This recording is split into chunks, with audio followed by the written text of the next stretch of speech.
The 13-year-old boy painting by the window had been given 18 months to live. That was 5 years ago. His mother had spent $47,000 trying to save him, and failed. The woman who actually saved him spent $8,000 and 547 sleepless nights. She wasn't his mother. She was the sister his mother called a robot in Scrubs who'd never felt real love. The same sister his mother abandoned him with while she flew to Switzerland with her wealthy lover. When his mother returned 18 months later, expecting gratitude, she found something she never anticipated. Her son didn't recognize her. But he knew exactly who his real mother was. This is the story of how abandonment became salvation, and how the woman everyone dismissed became the hero no one expected. The afternoon light through Catherine Hayes's kitchen window caught the edges of 13 candles burning on chocolate cake. Children's voices filled the small apartment, a joyful chaos of boys celebrating Dylan's birthday with the particular abandon of those who take health for granted. Catherine stood at the counter arranging paper plates, watching her reflection superimposed over the scene, a woman of 34 whose careful hands had earned the right to this ordinary miracle. Someone's mother called from the living room, asking where Dylan's mom was, and Catherine felt the question like a familiar weight. She looked at Dylan, healthy and laughing, his frame filled out with the 40 pounds that separated him from the ghost he'd been. The question hung in the air, unanswered, as Catherine's mind pulled her backward through 5 years to the fluorescent-lit waiting room where everything had begun to unravel. The hospital corridor had smelled of antiseptic and something else, the particular metallic sharpness of fear that no disinfectant could mask. Catherine, 29 then and already a pediatric nurse for 7 years, sat beside her 8-year-old nephew Dylan, his small hand cold in hers despite the building's regulated 72 degrees. Emma paced near the doorway, her jasmine perfume cutting through the clinical air in waves that made Catherine's stomach turn. The doctor emerged with a manila folder, his expression carefully neutral in the way that preceded devastating news. Behçet's disease, he explained, a rare autoimmune disorder causing systemic inflammation. 18 months without experimental treatment. Perhaps less. The words landed like stones dropped into still water. Emma made a sound, half gasp, half denial, and immediately pulled out her phone, fingers flying across the screen. Catherine felt Dylan's grip tighten. She squeezed back, steady, while Emma's voice rose with frantic questions about alternative therapies, holistic approaches, anything but the cold mathematics of immunology. Over the following week, Catherine watched her sister transform desperation into certainty.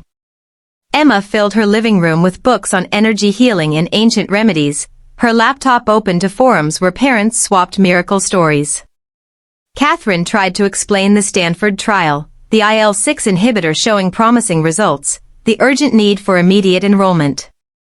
Emma dismissed it with the particular cruelty of someone who mistakes feeling deeply for thinking clearly. "You're a robot in Scrubs who's never felt real love," she said one evening, her voice sharp enough to cut. "You don't understand what it's like to carry this kind of pain." Catherine absorbed the words without flinching, though they settled somewhere beneath her sternum where they would calcify over the coming months. Dylan sat in the next room, pretending to watch television, his fever climbing toward 101. That night, Emma called with news. She'd found a better way. She needed Catherine to come see something. The drive to Emma's house took 17 minutes, long enough for Catherine to catalog all the ways this could go wrong.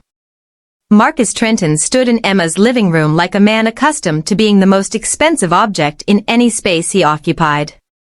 His suit was charcoal gray, tailored close enough to suggest wealth without vulgarity, and the Rolex on his wrist caught light with each gesture.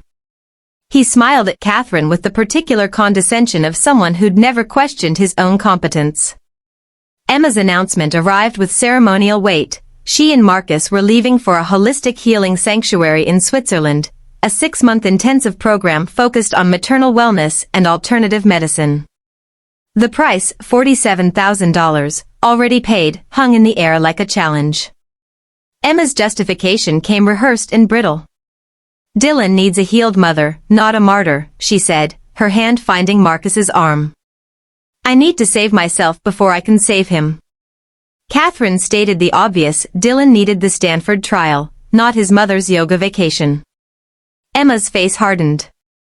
The family meeting convened 2 days later in Robert Hayes's living room, their father presiding with the weary authority of a man who'd spent 30 years mediating between his daughters. Catherine presented her case with clinical precision: Stanford protocol, survival rates, enrollment deadlines. Emma countered with emotion and Marcus's checkbook. Robert sided with Emma. Catherine was too rigid, he said, too bound by conventional thinking. Emma needed to heal herself first. The words that followed would echo in Catherine's mind for years. You wouldn't understand, Emma said, her voice pitched for their father's sympathy. You've never loved anyone enough to lose yourself. The mockery phrase landed with surgical precision, drawing blood from wounds Catherine had thought well hidden. Legal documents materialized: temporary guardianship, 6 months, Dylan's care entrusted to the aunt who supposedly understood nothing of love. Catherine's pen shook as she signed. Emma departed that evening, kissing Dylan's forehead while he slept, leaving only a note on the kitchen counter. Catherine found it at dawn: teach him what real strength looks like. I can't. Catherine stood in Emma's abandoned house as sunrise bled through the curtains, Dylan's fever climbing upstairs, her phone buzzing with the hospital's automated reminder about his missed appointment. The jasmine perfume lingered in the empty rooms like an accusation.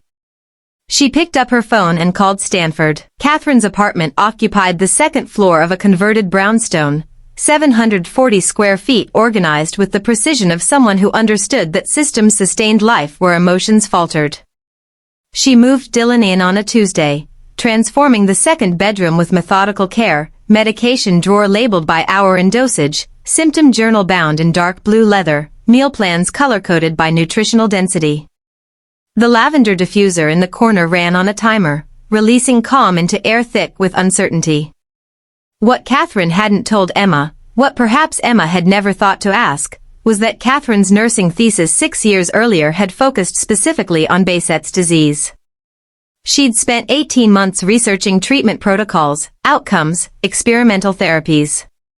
She knew this disease the way a cartographer knows coastlines, every inlet and danger mapped in memory.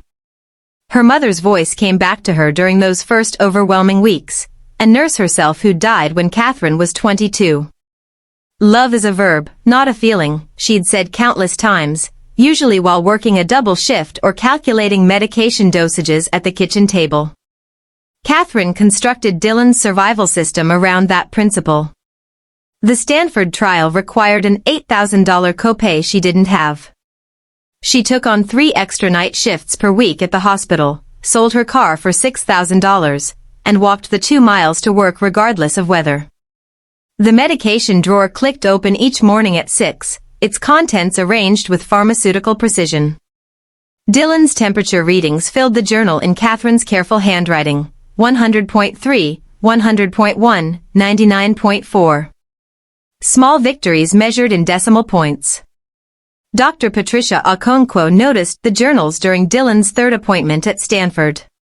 Catherine had brought all 7 volumes, each symptom cross-referenced with medication response, dietary intake, sleep patterns, environmental factors. Dr. Okonkwo, a woman in her 50s with silver threading through her hair and the bearing of someone who'd spent decades proving herself in rooms that doubted her, looked up from the pages with something approaching wonder. These are research grade, she said quietly. The partnership formed organically after that, Catherine's documentation feeding into larger pattern recognition, Dylan's case becoming part of something that might help others. On the morning of week 12, Catherine took Dylan's temperature at 6 a.m. and watched the thermometer settle at 97.8 degrees. Normal. The first normal reading in 3 months. Dylan painted that afternoon for the first time, watercolors spreading across paper in uncertain shapes that gradually resolved into a portrait labeled Aunt Katie in careful letters. Emma's postcards began arriving in month 4, each one a small violence. Swiss mountains photographed at sunrise. A yoga studio overlooking alpine valleys. Brief captions about finding herself, choosing joy, prioritizing wellness. The family group chat, Catherine had muted it but couldn't bring herself to leave, filled with their father's comments. Proud of you for prioritizing mental health. You're glowing. The messages accumulated like evidence of some collective delusion Catherine couldn't penetrate. Marcus posted a photograph in month 5, Emma on a yacht deck, Mediterranean sun painting her skin gold, champagne glass raised toward the camera. The caption, worth every penny. $47,000 transmuted into scenic validation while Dylan's inflammation markers dropped point by point in a Stanford laboratory.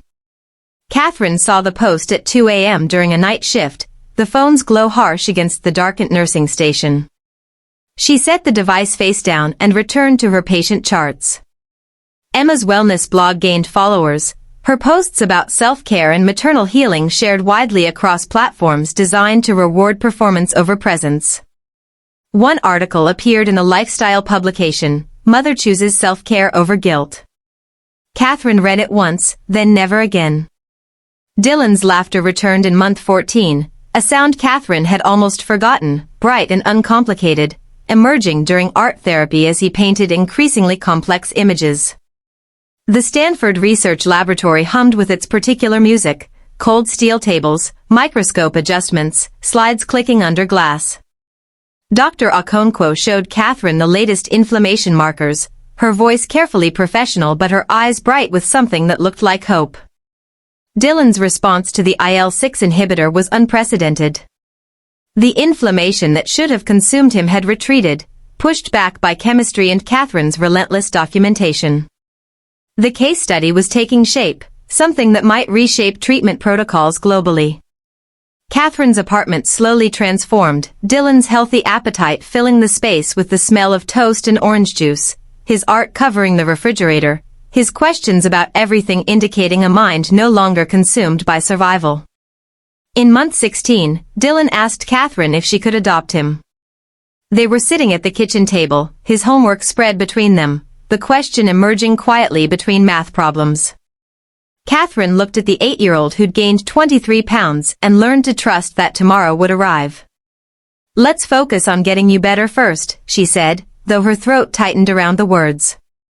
Dr. Okonkwo submitted the case study to The Lancet on a Tuesday in month 18. Dylan's inflammation markers had reached 0, a number that represented not merely improvement but something approaching cure. That night, Catherine's phone lit with a text message. Emma's name on the screen after 18 months of curated silence. Coming home next week. Can't wait to see my baby boy, followed by a red heart emoji.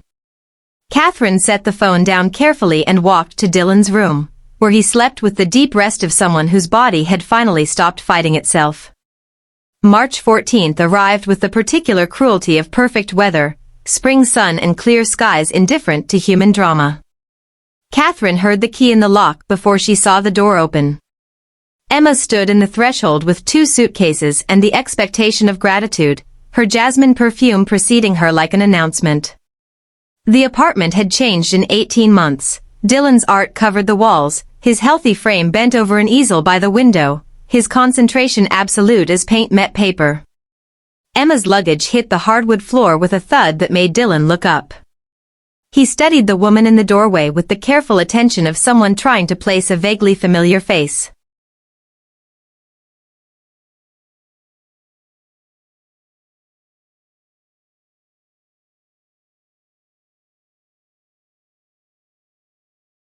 Emma held out her arms for the embrace she'd scripted in her mind, the reunion scene she'd probably rehearsed during whatever final days the Swiss sanctuary had offered before circumstances forced her return.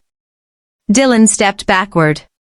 One step, then another, his eyes moving from Emma to Catherine with an expression that asked for permission or perhaps protection. Emma's smile held for 3 seconds, then collapsed. She'd expected a sick child grateful for his mother's return, not this healthy stranger wearing her son's face.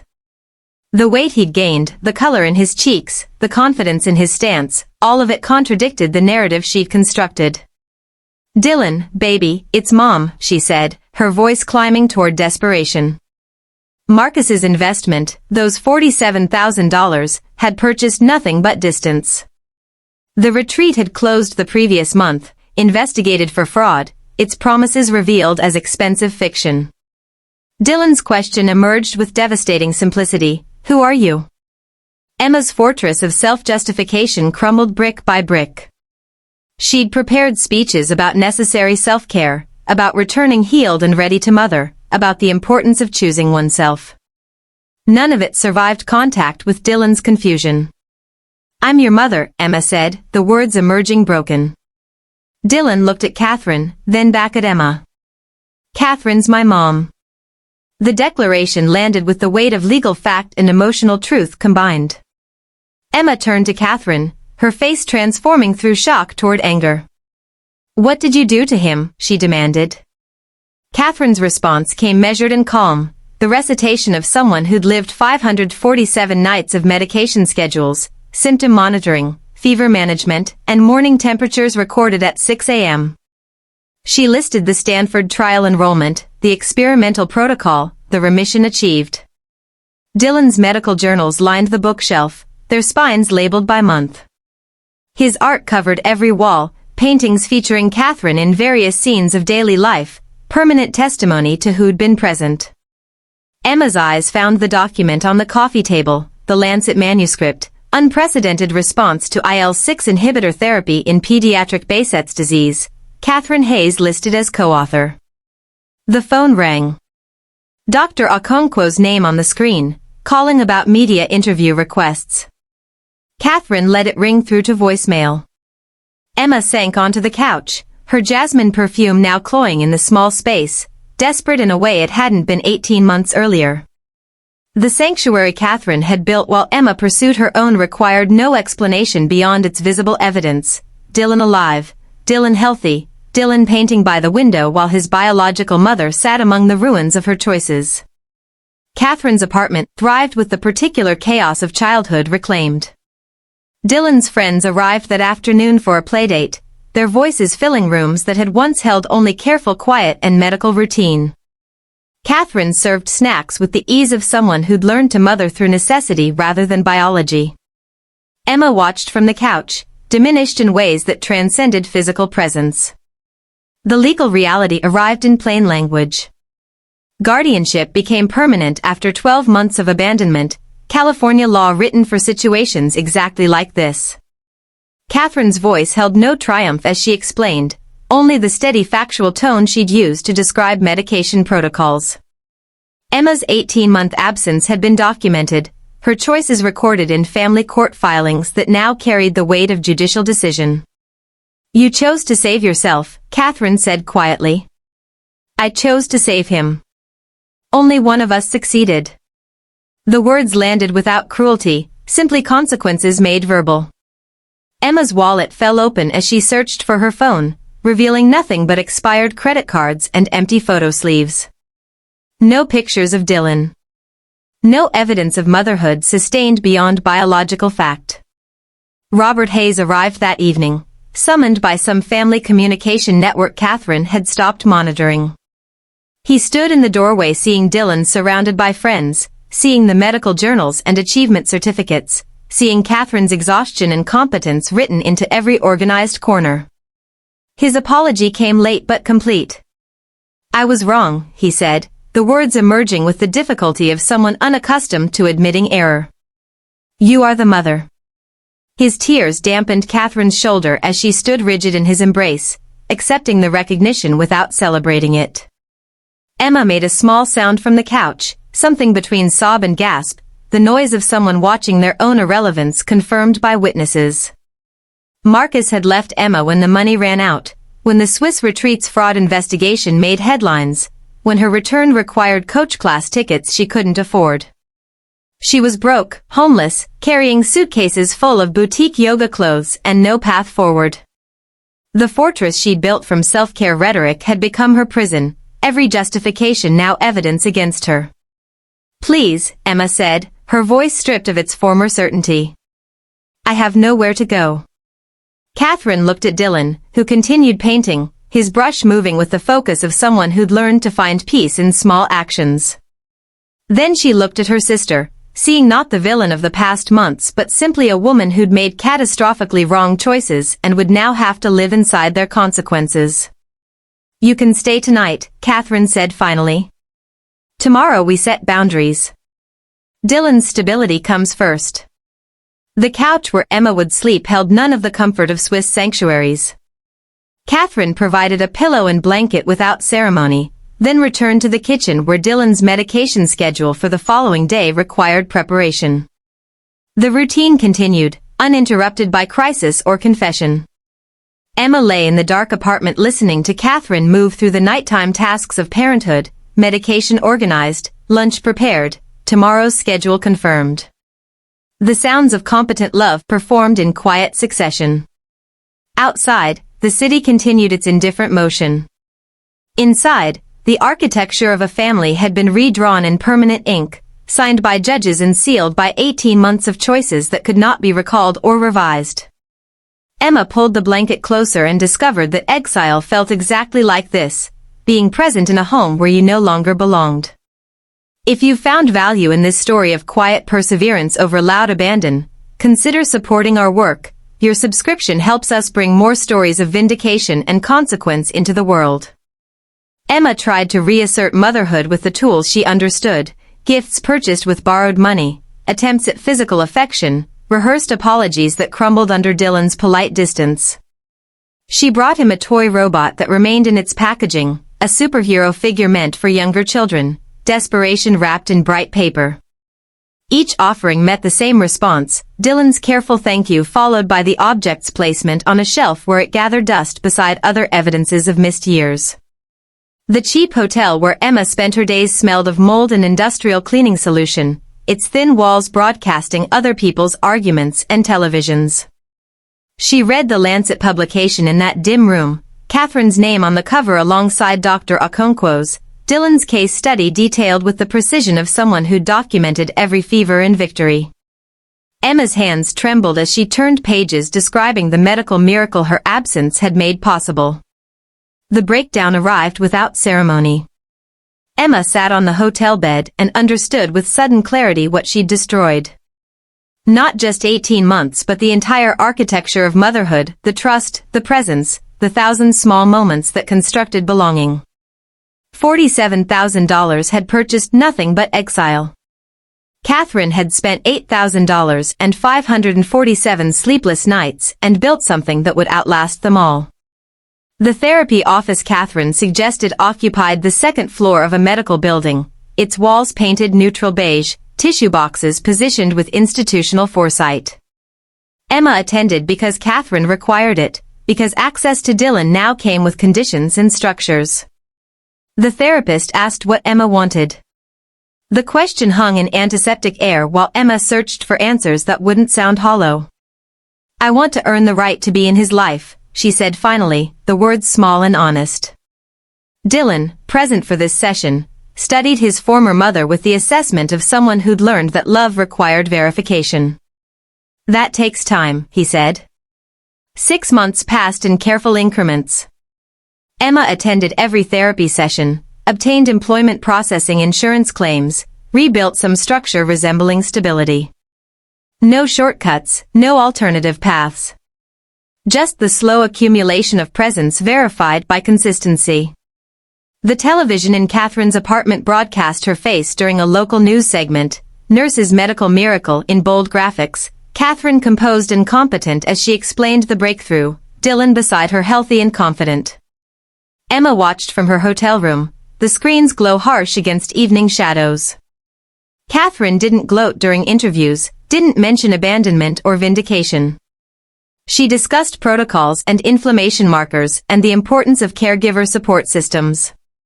The recognition came anyway. Stanford offered her a research position, other hospitals requested consultations, medical journals solicited articles. Dylan's birthday approached, his 13th, and Catherine extended an invitation. Emma could attend, as a guest. The birthday party unfolded in Catherine's apartment with the same chocolate cake Dylan had eaten 5 years earlier, the same golden afternoon light, different guests. Emma arrived with a handmade card, her artistic skills revealed as mediocre but sincere, no expensive gestures left to purchase forgiveness. She sat at the table's edge, quiet, watching Dylan laugh with friends who'd known him only in health. Family members who'd once endorsed her Swiss sanctuary now approached Catherine with apologies that came years late but finally honest. Catherine's apartment had become a sanctuary for others bearing similar burdens. 3 families touched by Behçet's disease gathered there monthly, sharing protocols and encouragement, their children playing in rooms where Dylan had first learned to hope. The support group formed organically, drawn by Catherine's published research and willingness to share what she'd learned through necessity. Emma's wellness blog disappeared from the internet, replaced by a single post that acknowledged what performance had masked: "I thought I loved myself. I was just selfish. My sister loved my son when I couldn't." The words stood unadorned by yoga poses or mountain sunrises, just confession in plain text. 12 hospitals adopted Catherine's treatment model nationally, her integrated approach to family care and documentation becoming standard where it had once been innovation born of desperation. Dylan achieved 5-year remission, the milestone that medical literature classified as cure. His body had forgotten how to attack itself. The foundation formed in year 6, Catherine's name attached to research initiatives and caregiver fellowships, funding distributed to others attempting what she'd accomplished through improvisation and night shifts. Emma attended the fundraiser gala as anonymous audience, sitting in the back row while Catherine accepted recognition with the same composure she'd brought to every crisis. When the microphone passed to Emma, unexpected, unscripted, she stood without notes. "I spent $47,000 running from responsibility," she said, her voice steady despite trembling hands. Catherine spent $8,000 and 547 sleepless nights saving him. "She's the hero." The audience's applause felt like judgment and absolution combined. Emma asked Catherine afterward, privately, to teach her how to be present. Not to reclaim motherhood but to learn the architecture of reliable love. Dylan's art hung throughout the foundation's gallery space, his paintings documenting recovery in watercolor and acrylic. The centerpiece bore the title "My Hero" in careful letters, Catherine's profile rendered with the particular detail of someone painting from sustained observation. Emma studied it for long minutes, understanding what couldn't be revised or reclaimed. Dylan found her there. "I'm glad you came," he said, the words carrying neither resentment nor particular warmth, just acknowledgement of presence verified across time. Catherine watched Emma leave early, respecting boundaries learned through repetition. Dylan asked if Emma would keep trying. "I think she finally understands what trying means," Catherine replied, her voice carrying neither triumph nor bitterness, only the steady assessment of someone who'd learned to measure transformation in sustained action rather than declared intention. The birthday party ended as they always did, chocolate frosting on paper plates, parents collecting children, Catherine returning the apartment to order while Dylan finished homework at the kitchen table. The mundane architecture of family maintained through small disciplines. Emma's handmade card sat on the counter, its message brief and honest. Catherine placed it on the refrigerator beside Dylan's art, evidence of effort if not yet redemption. Outside, the neighborhood continued its evening routines. Inside, the family that trauma and choice had reconstructed found its rhythm again, 3 people learning to orbit one another with care and clear boundaries, love verified by presence rather than proclaimed in its absence. Years later, when someone asks Catherine how she transformed abandonment into breakthrough, she offers no dramatic narrative, only facts assembled in sequence, the protocols followed, the documentation maintained, the choices made when choosing seemed impossible.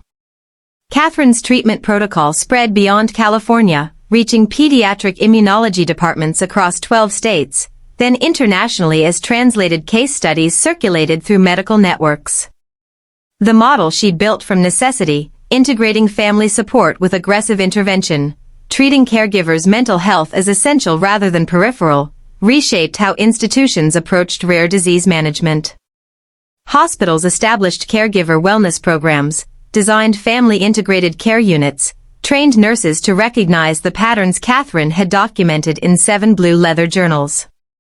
The university endowed a fellowship in her name, funding researchers who brought both clinical expertise and personal understanding to work others saw as merely technical. Online forums connected families facing Behçet's disease, Catherine's published journals serving as roadmap for those navigating similar terrain. The medical text that resulted, Integrated Caregiver Protocols in Pediatric Autoimmune Disease, carried Catherine's byline and Dylan's anonymous case as its foundation. The legal adoption proceeded with ceremonial simplicity. Emma signed the papers in a lawyer's office painted institutional gray, her signature transferring what biology had granted and abandonment had forfeited. Dylan chose to keep Hayes as his surname, the name already printed on his school records and medical files, already associated with the woman who'd taught him that family was a verb requiring daily conjugation. The judge's gavel marked the transition with a sound that echoed briefly then faded, legal confirmation of what everyone present already knew. Catherine trained pediatric nurses now, teaching the whole family care model to residents who'd learned disease management without understanding that illness dismantled households in ways medication couldn't address. She stood before conference rooms filled with clinical expertise and spoke about symptom journals and medication schedules and the necessity of documenting what seemed obvious, because patterns emerged only through sustained attention. Emma rebuilt herself in careful increments. She became a patient advocate volunteer at the hospital where Catherine worked, escorting frightened families through unfamiliar corridors, translating medical terminology into language accessible to those encountering it for the first time. The role suited someone whose failures had taught her how systems failed people, whose mistakes had mapped every wrong path. Her relationship with Dylan evolved into something neither motherhood nor friendship but perhaps its own category. Aunt Emma, present at monthly lunches where she listened more than spoke, offered advice only when requested, learned to occupy space without demanding centrality. Dylan, now 16 and healthy, wrote his college application essay about the woman who'd chosen him when biology proved insufficient. The essay began with a hospital waiting room and ended with a research fellowship bearing her name. He wanted to study immunology, to understand the mechanisms that had nearly killed him and the interventions Catherine had navigated with nothing but determination and detailed notes. 10 years passed in the rhythm of sustainable progress rather than dramatic revelation. Catherine reached 44 leading a national Behçet's research initiative, Dylan 23 finishing his medical residency, Emma 48 having achieved a stability that looked nothing like her earlier life's performance but felt more substantial. They gathered for holidays without pretense, 3 people connected by crisis that had reorganized into something functional if not traditionally familial. Emma attended every Catherine Hayes Day at the hospital, the annual commemoration sitting quietly in the back row, her presence noted but not central, exactly as it should be. Catherine stepped back from active research at 60, having authored 17 papers and influenced protocol changes that saved over 400 children from the progression Dylan had narrowly escaped. The retirement party filled a hospital conference room with medical residents and former patients, their families, the infrastructure of a career built on one child's survival scaled into systematic intervention. Dylan spoke, his voice breaking despite professional composure, detailing how his case had become his mother's life's work, how her midnight documentation had evolved into methodology that now appeared in textbooks. The standing ovation lasted 43 seconds, measured by the wall clock, Catherine standing small at the podium accepting recognition she'd never pursued. The bronze plaque unveiled afterward carried her name and dates, mounted in the pediatric wing where she'd once worked night shifts to fund an $8,000 copay. Her fingers traced the embossed letters, cool metal preserving what memory would eventually diminish. Dylan became Dr. Dylan Hayes, pediatric immunologist, continuing the work his survival had initiated. His research focused on early intervention protocols, catching autoimmune disorders before they progressed past reversal. He published in The Lancet, his byline carrying the same journal that had once featured his anonymous case study, the circle completing itself with literary symmetry.